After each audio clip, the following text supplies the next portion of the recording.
অন্তর্বর্তী সরকারের অধীনেই সুন্দর নির্বাচন সম্ভব এমনটাই প্রত্যাশা বিএনপির ভারপ্রাপ্ত চেয়ারম্যান তারেক রহমানের।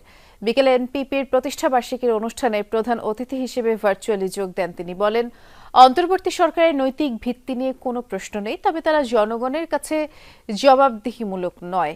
বাজেটের আগে এনবিআর সংস্কারের সমালোচনা করেন তারেক রহমান। ন্যাশনাল পিপলস পার্টির 18তম প্রতিষ্ঠাবার্ষিকী।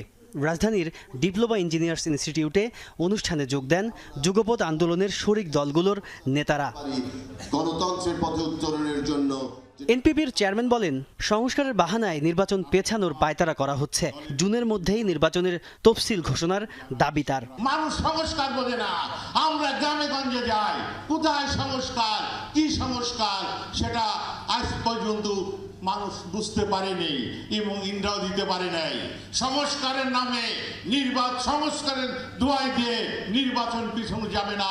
প্রধান অতিথি হিসেবে ভার্চুয়ালি যোগ দেন বিএনপির ভারপ্রাপ্ত চেয়ারম্যান তারেক রহমান। রাজনৈতিক স্থিতিশীলতা ফেরাতে গণতান্ত্রিক সরকারের প্রয়োজনীয়তা তুলে ধরেন তিনি। অল্প কিংবা বেশি সংস্কার বলেও কিন্তু কিছু নেই। রাষ্ট্র ও রাজনীতির প্রয়োজনে সংস্কার একটি চলমান প্রক্রিয়া, ধারাবাহিক প্রক্রিয়া।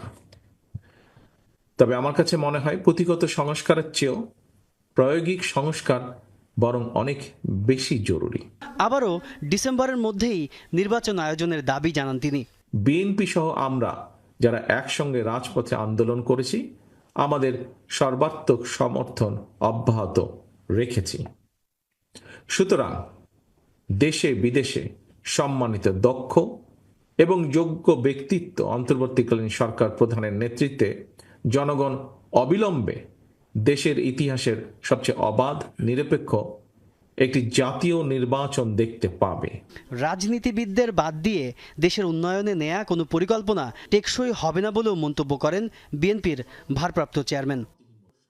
তাজিনুর ইসলাম, যমুনা নিউজ, ঢাকা।